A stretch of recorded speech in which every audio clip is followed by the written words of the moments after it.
बिस्मिल्लाहिर्रहमानिर्रहीम। अस्सलाम वालेकुम नाज़रीन, फ़िदा दिल और आप डेली मैदान देख रहे हैं। एक अफसोसनाक वाक़ये का आपको इल्म है कि तोरखम बॉर्डर पर पाक अफ़गान जो सरहद है, यहाँ पर लैंड स्लाइडिंग हुई और आखिरी इतलात के मुताबिक अब तक 3 लाशें बरामद की जा चुकी हैं।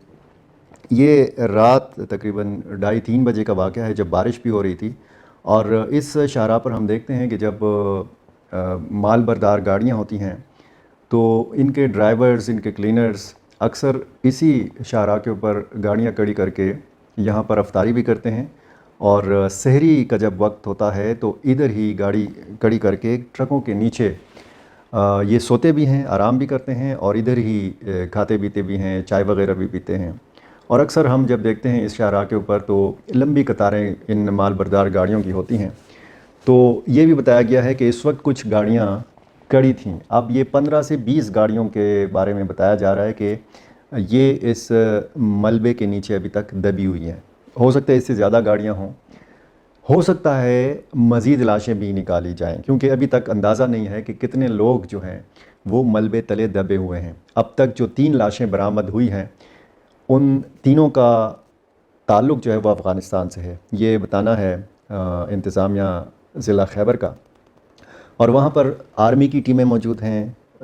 मलबे को हटाने का काम जो है वो जारी है। ज़िले इंतज़ामिया के लोग मौजूद हैं, रेस्क्यू 1112 के लोग वहाँ पर मौजूद हैं।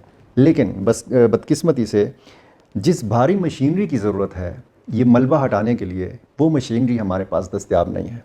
और हमने हमेशा एक देखा ये है कि बड़े हादसे के बाद हमें इस किस्म की मशीनरी की हर जगह पे ज़रूरत पड़ती है। जब भी कोई कुदरती आफत आती है, ज़लज़ला आता है, सैलाब आता है।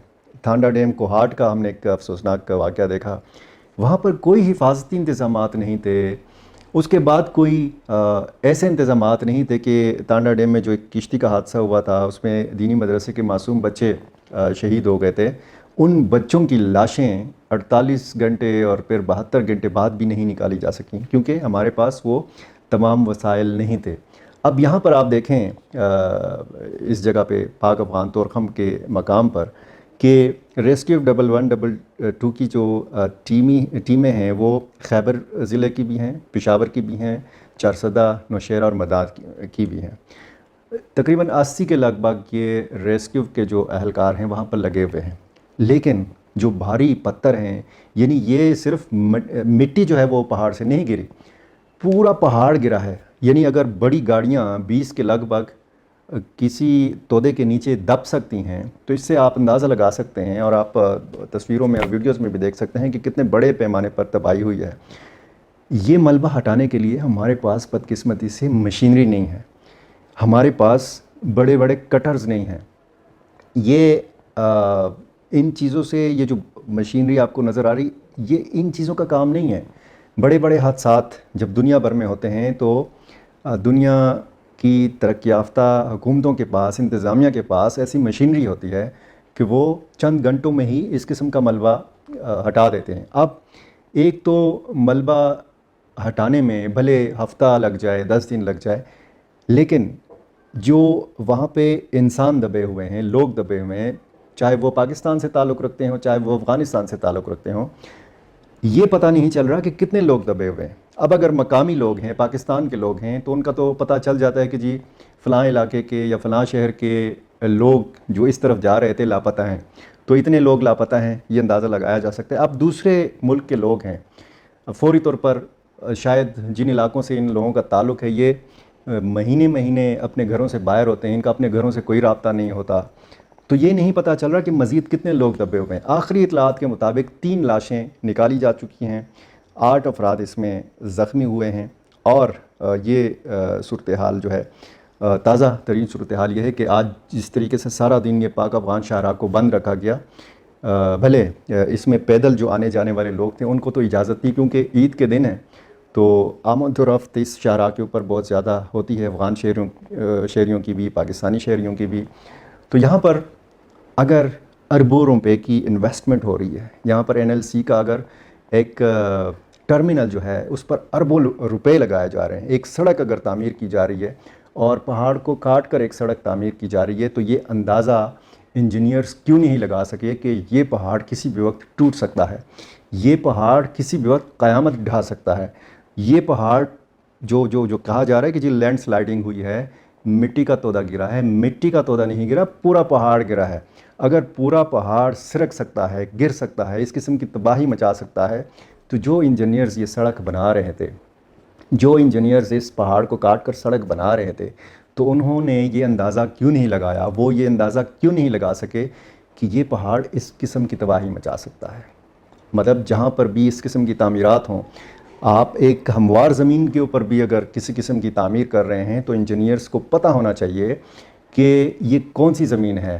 آپ اگر ایک بلڈنگ کھڑی کر رہے ہیں تو وہ بلڈنگ کتنا عرصہ تک اس جگہ کے اوپر، اس زمین کے اوپر رہ سکتی ہے۔ اب میں انجینئر نہیں ہوں، میں زیادہ تر ٹیکنیکل چیزیں نہیں سمجھتا، لیکن کم از کم اتنی تو سمجھ آ جاتی ہے کہ ایک انجینئر جب ایک تعمیر کرتا ہے تو اس زمین کا بھی اندازہ لگایا جاتا ہے، اس مٹی کا بھی اندازہ لگایا جا سکتا ہے کہ یہ مٹی جو ہے یہ کتنا وزن برداشت کر سکتی ہے۔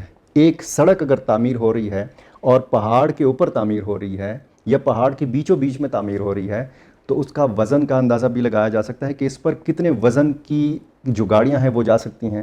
اچھا، اتنے وزن کی اگر گاڑیاں اس سڑک کے اوپر جا رہی ہیں تو اس کا جو ارتعاش ہوتا ہے، جس طرح آپ کے قریب سے ٹرک کوئی بھاری گزرتا ہے تو آپ کو یہ زمین ہلتی ہوئی محسوس ہوتی ہے، تو یہ جو ارتعاش ہے یہ کتنا اثر انداز ہو سکتا ہے پہاڑی کے اوپر۔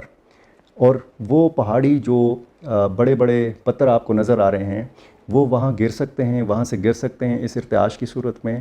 یہ جو ایک سلسلہ ہوتا ہے جب ٹرک جا رہے ہوتے ہیں، تو یہ کمی اور یہ خامی بھی ضرور نوٹ کی جانی چاہیے، اور اس قسم کے حادثات سے بچنے کے لیے بھی اس قسم کے اقدامات بہت ضروری ہیں، کیونکہ جہاں پر یہ انٹرنیشنل شاہراہ ہے، یہ ایک عام سڑک نہیں ہے، یہ ایک عالمی شاہراہ ہے جس پر دو ملکوں کی بلکہ مختلف ممالک کی باہمی تجارت ہوتی ہے۔ یہ پاک افغان شاہراہ ہے، یہاں پر اربوں روپے کی اگر NLC کی انویسٹمنٹ ہو رہی ہے، یہاں پہ اربوں روپے اگر لگائے جا رہے ہیں تو کم از کم یہ اندازہ لگانا بھی چاہیے تھا کہ یہ سڑک کس قدر محفوظ ہے، یہ جو اس سڑک کے اوپر پہاڑ ہے یہ کس قدر محفوظ ہے، یہ کہیں گرے گا تو نہیں۔ گو کہ اس سے پہلے اس قسم کا حادثہ نہیں ہوا، لیکن ہم نے چونکہ ہر حادثے کے بعد دیکھا ہے کہ مسائل کیا ہیں، ہمیں کس قسم کی مشینری کی ضرورت ہے۔ یہ بھی بدقسمتی ہے کہ ہم نے حادثات کے بعد بھی سبق نہیں سیکھا۔ آج کور کمانڈر پشاور نے دورہ کیا اس جگہ کا، چیف سیکرٹری خیبر پختونخوا نے دورہ کیا، سیکرٹری ریلیف گئے، وزیر جو ہیں ریلیف کے وہ تو بیرون ملک ہیں عمرہ کی ادائیگی کے سلسلے میں، اور اسی طرح ریونیو کے جو معاون خصوصی ہیں پیر ہارون شاہ، انہوں نے بھی صورتحال کا جائزہ لیا ہے اور ہدایات جاری کی ہیں کہ فوری طور پر یہ ملبہ ہٹایا جائے، لیکن یہ بہت بڑے پیمانے پر حادثہ ہے اور ہو سکتا ہے، یہ کہا گیا ہے کہ مزید 2-3 دن یہ ملبہ ہٹانے میں اور اس سڑک کو کلیئر کرنے میں لگ سکتے ہیں۔ تو یہ تازہ ترین صورتحال تھی، لیکن ہر حادثے کے بعد خامیاں ضرور نوٹ کی جانی چاہیے اور ان خامیوں سے، ان کمزوریوں سے اور اس قسم کے حادثات سے سبق بھی سیکھنا چاہیے۔ بہت شکریہ۔